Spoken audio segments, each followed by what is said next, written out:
हो गया। हेलो छात्रों, आज बहुत ही इंपॉर्टेंट फार्मूला लेंस मेकर सूत्र का हम लोग निगमन करेंगे। लेंस मेकर सूत्र क्या होता है? पतले लेंस के लिए फोकस दूरी का जो फार्मूला होता है बोर्ड के पेपर से बहुत ही इंपॉर्टेंट होता है, क्योंकि लगभग ये हर साल पूछा जाता है। आइए इस फार्मूले का हम लोग निगमन करते हैं। लिखा गया लेंस की फोकस दूरी का सूत्र या लेंस मेकर सूत्र। ठीक है, इसमें होता क्या है, हम एक पतले लेंस के लिए इसके सूत्र का निगमन करेंगे। यह एक पतला लेंस लिए हैं और इस पतले लेंस के लिए लेंस मेकर सूत्र के फार्मूले का निगमन हम लोग करेंगे। देखिए ध्यान से, एक लेंस लिए हैं जिसका नाम है उत्तल लेंस है, या एक उत्तल लेंस लिए हैं। इस लेंस का नाम कर देते हैं L1 है, L है। ठीक है, एक वस्तु को हम रख देते हैं, यह वस्तु है जो इस लेंस से U दूरी पर स्थित है। इस लेंस से U दूरी पर एक वस्तु स्थित है। तो इस वस्तु से एक प्रकाश की किरण, थोड़ा सा देख लीजिए आप लोग, इस वस्तु से एक प्रकाश की किरण हम इस तरह से आपतित करा रहे हैं।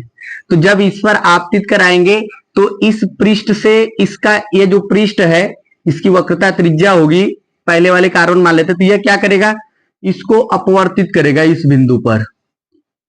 तो इस वस्तु O का यहां पर प्रतिबिंब बनेगा। इस प्रतिबिंब को हम कर देते I डैश, जो इस पृष्ठ से कितना दूरी पर है, V दूरी पर है, V डैश दूरी पर है। समझ रहे हो ना? अच्छा एक बात बतलाओ कि पतले लेंस के अपवर्तन का सूत्र का निगमन किए थे, क्या था? चलिए, लेंस के अपवर्तन का सूत्र देखिए। लेंस मेकर लेंस की फोकस दूरी का जो सूत्र है वह हम लिए हैं, एक उत्तल लेंस है जिसका अपवर्तनांक n है। इसमें हमें मानना पड़ेगा, तो क्या मानेंगे, माना एक उत्तल लेंस जिसका अपवर्तनांक n है, निर्वात या वायु में स्थित है। ठीक है, लेंस के मुख्य अक्ष पर लेंस से U दूरी पर एक वस्तु O है जिसका प्रतिबिंब क्या है कि I डैश, यानी लेंस से V डैश दूरी पर क्या है, I डैश प्राप्त होता है। ठीक है, तो लेंस के अपवर्तन के सूत्र से, लेंस के अपवर्तन के सूत्र से, लेंस के अपवर्तन का सूत्र क्या होता है, कोई बतलाए क्या होता है? बोलो जी। n माइनस, पहले उधर वाला बोलो क्या था, n-1 बटा के r बराबर n बटा के v माइनस 1/u, n बटा के v। हाँ, जब यह लेंस निर्वात या वायु में स्थित होता है, नहीं तो अलग अलग माध्यम अलग था, तो यहां पर क्या था, n2 माइनस n1 बटा के r था, और n के जगह n2 बटा के v माइनस n1 बटा के u था ना। मगर जब वायु या निर्वात में स्थित होता है तो ये फार्मूला होता है, निगमन किए हैं, आप लोगों को समझ में आ रहा है फार्मूला कहां से आया है? तो n माइनस, अच्छा ठीक है, ये पहले पृष्ठ की वक्रता त्रिज्या r1 है। थोड़ा सा देखिए, पहले पृष्ठ की वक्रता त्रिज्या r1 है, तो यह r के जगह हम क्या लिखेंगे, n-1। ध्यान देखना, n-1 बटा के इसकी वक्रता त्रिज्या r1 है, तो यह हो जाएगा r1 बराबर n बटा के v। यह यहां से यहां तक की v का मान क्या है, v डैश है, तो v डैश लिख देंगे, -1/u लिख देते हैं। ठीक है, इसे समीकरण नंबर हम 1 कर देते। ये कहां से आया है तुम लोगों को? अच्छा, ये वाला जो सूत्र का निगमन किए हम लोग, ये तुम लोगों को मालूम है, तो ये कैसे आया है इसको देख लो कि n-1 जस का तस है, जो r है उसके जगह हम r1 लिखे हैं, क्योंकि पहले पृष्ठ की वक्रता त्रिज्या हमने इस वाले पृष्ठ की वक्रता त्रिज्या को r1 माना है।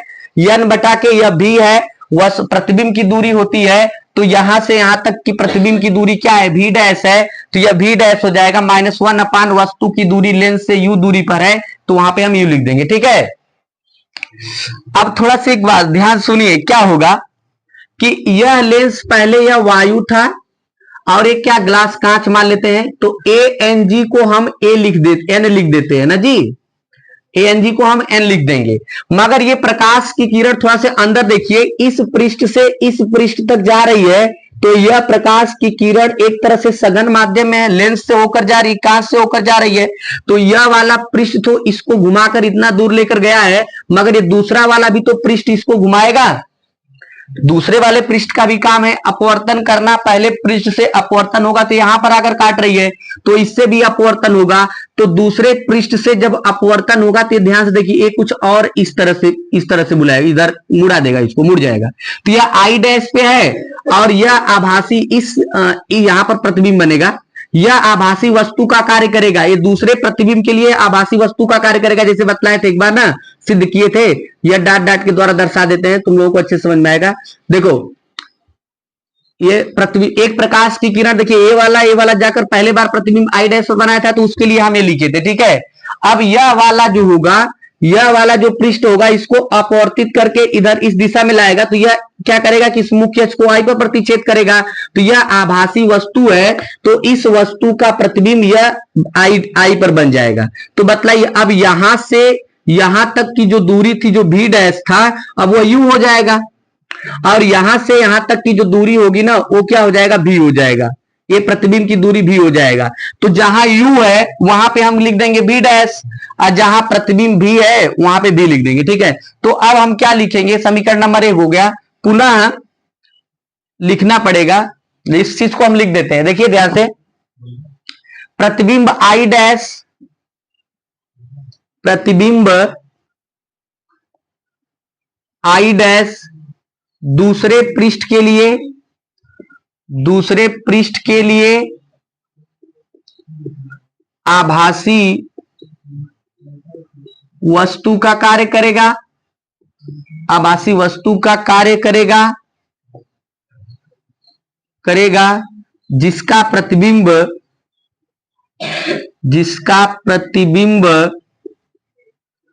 लेंस से भी दूरी पर आई डैश क्या होता है बताइए, प्राप्त होता है। थोड़ा सा दिमाग लगे, होता है, प्राप्त होता है। तो अब क्या लिखेंगे आप, फार्मूला तो यही लिखे ना, n-1 बटा के r अब बराबर क्या, n बटा के v-1 अपान u लिखेंगे। थोड़ा सा दिमाग लगाओ, यह ANG का मान, A पहले क्या था कि वायु से कांच में गया था, अब कांच से जाएगा किसमें, तो यह GNA हो जाएगा।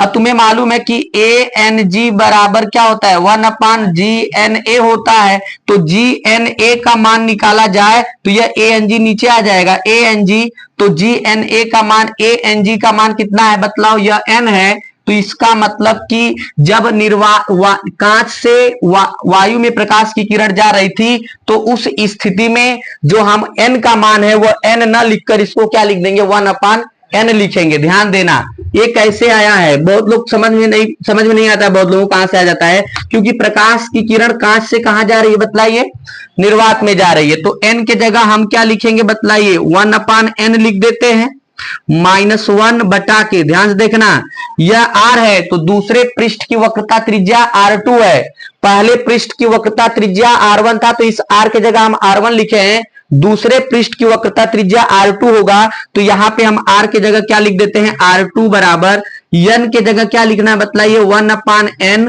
पूरे के अपान V-1 अपान क्या कर देते हैं, U कर देते हैं। क्या ये बात समझ में आ रही है आप लोगों को? चलिए, तो इसका एक काम करिए, इधर गुणा करके, क्योंकि इसका एलसीएम लेंगे ना, तो n का एलसीएम का मतलब n हो जाएगा, तो इधर हो जाएगा 1 माइनस, इधर n का गुणा होगा, n बटा के कितना हो जाएगा n, अब पूरे के बटा क्या है R2 है, अब बराबर यह हो जाएगा 1 अपान n भी हो जाएगा, अब -1 अपान क्या हो जाएगा, u हो जाएगा। समझे? अब ये देखिए, इसका इसमें गुणा होगा तो 1 माइनस n बटा के हो जाएगा R2 बराबर कितना बतलाइए, 1 अपान n भी -1 अपान कितना u हो जाएगा। क्या? अच्छा, ये मान नहीं चेंज किएगा, यह हम लोग को मान रखना है ना, यह v का मान, ठीक है, v का मान तो v डैश होगा, प्रतिबिंब v डैश नहीं, v का मान v ही रहेगा, मगर u का मान चेंज होगा, जो क्या लिख देंगे मतलब यह टोटल कितना हो जाएगा, v डैश होगा, यहाँ पे v डैश कर देते हैं, v डैश, यह v डैश रहेगा, ठीक है। तो यह आपका 1 माइनस n बटा के R2 बराबर 1 अपान एन भी -1 अपान क्या हो जाएगा, v डैश हो जाएगा। और इसे हम कर देते हैं समीकरण नंबर कितना कर देते हैं, 2 कर देते हैं। क्या यह समीकरण 1 और 2 तुम लोग समझ में आया? हाँ, कौन n, जैसे 1 माइनस n बटा के n का इसमें गुणा होगा ना, तो यहाँ पे n आएगा ना, यहाँ पे n रहेगा, यहाँ पे n का गुणा होगा, ठीक है, nr2 हो जाएगा। सुनिए, अब हम क्या करते हैं ना, इसमें दोनों पक्षों में n का गुणा कर देते हैं। n से गुणा करने पर थोड़ा सा आसान हो जाएगा, गुणा करो। इसमें गुणा करेंगे तो क्या होगा, देखना सभी लोग, n1 माइनस n बटा के क्या हो जाएगा, nr2 हो जाएगा। और इसमें n का गुणा करेंगे ना तो n बटा के क्या हो जाएगा, nb, अब माइनस n बटा के क्या हो जाएगा, b डैश। तो यह n से n कट जाएगा, यह भी n से n कटेगा। तो बतलाओ समीकरण 2 क्या बनेगा, 1 माइनस n बटा के r2 बराबर कितना हो जाएगा, वन अपान हो जाएगा v माइनस 1 अपान n अपान v डैश। ये समीकरण 2 कर देते हैं।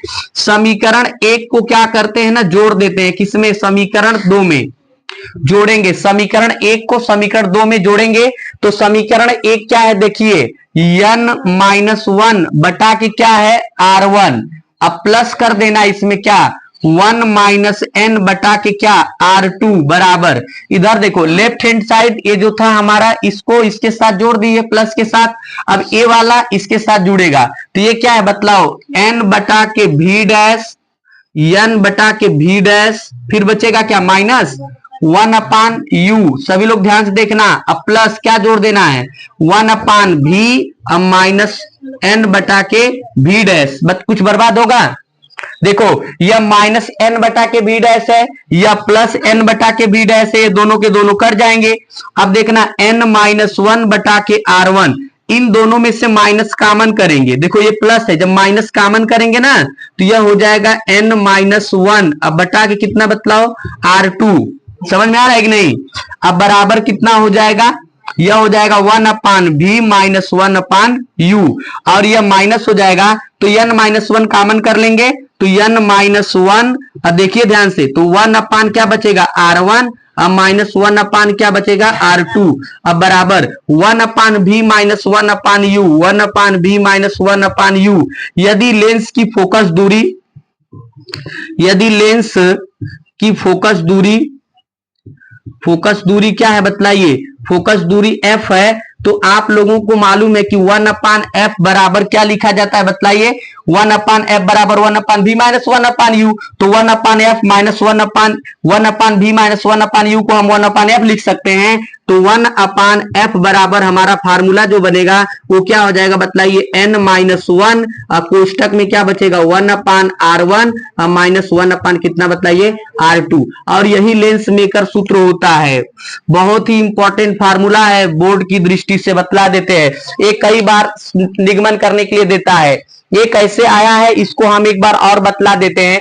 पहले आप लोग लिखेंगे क्या, सुन लीजिए, आप लोग लिखेंगे कि माना एक लेंस जिसका अपवर्तनांक n1 है, ठीक है, लिखिए, लिख लीजिए, लिखिए,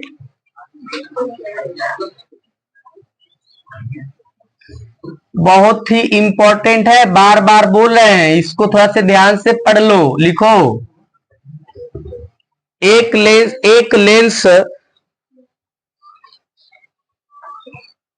लेंस जिसका अपवर्तनांक n है,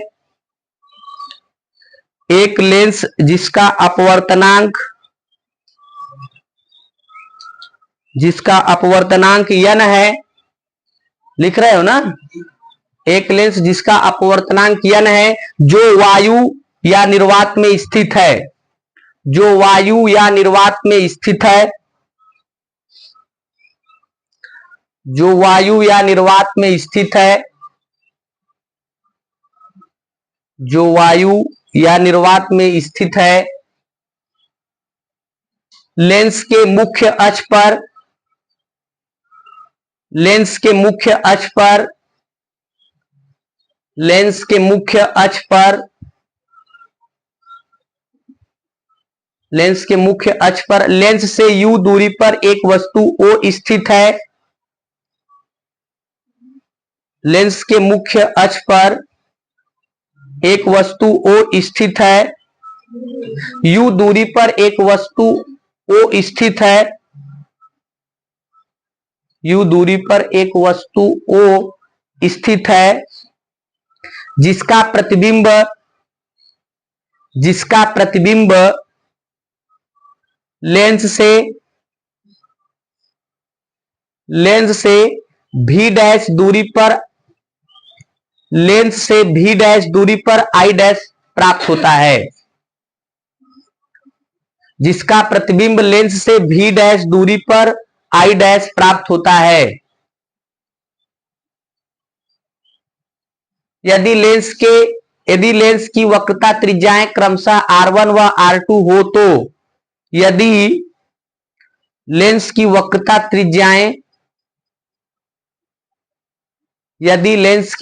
त्रिज्याएं क्रमशः R1 व R2 हो तो,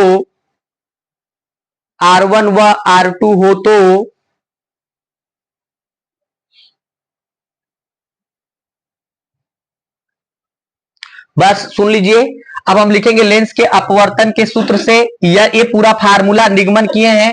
अगर आप लोगों को इस फार्मूले का निगमन देखना है तो इसके पहले 2 वीडियो बनाए हैं हम, अवतल पृष्ठ के लिए और उत्तल पृष्ठ के लिए, दोनों के लिए यह सूत्र का निगमन किए हैं। वहां पर देखकर ये फार्मूला देख लीजिए कहां से आता है। हम इसको डायरेक्ट यहां पर लिखे, क्योंकि उतना बड़ा सिद्ध करते फिर दोबारा सिद्ध करते तो बहुत बड़ा चला जाता। तो ये फार्मूला डायरेक्ट लिखा गया है। तो इस फार्मूले के देखिए n-1 जस का तस है, ये r पहले पृष्ठ के लिए है, तो पहले पृष्ठ की वक्रता त्रिज्या R1 माने हैं, तो r की जगह R1 हो गया है। n बटा के v का मतलब प्रतिबिंब की दूरी है, तो पहले पृष्ठ के लिए प्रतिबिंब की दूरी कितना है जी, v डैश है, यहां पर दिखाई दे रहा है, तो यहां पर हम लिख देंगे v डैश और -1 अपान वस्तु की दूरी क्या है, u है। ठीक है, तो u जस का तस रहेगा। अब इसके बाद आप लोगों को ध्यान देना है कि यह समीकरण 1 बना लेंगे।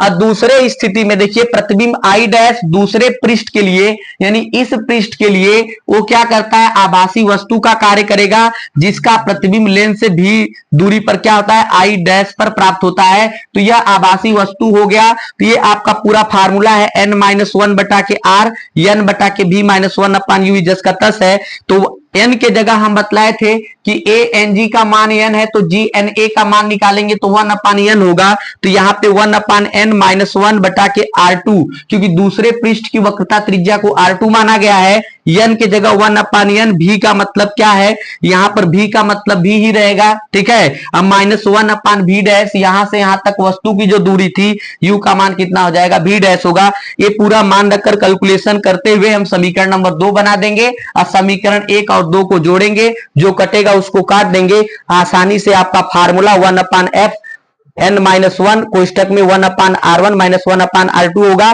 n क्या है, लेंस का अपवर्तनांक है। ठीक है, R1 R2 लेंस की क्रमशः वक्रता त्रिज्या है। ठीक है, इस सूत्र का निगमन बहुत ही इंपॉर्टेंट है, कर लीजिए। धन्यवाद।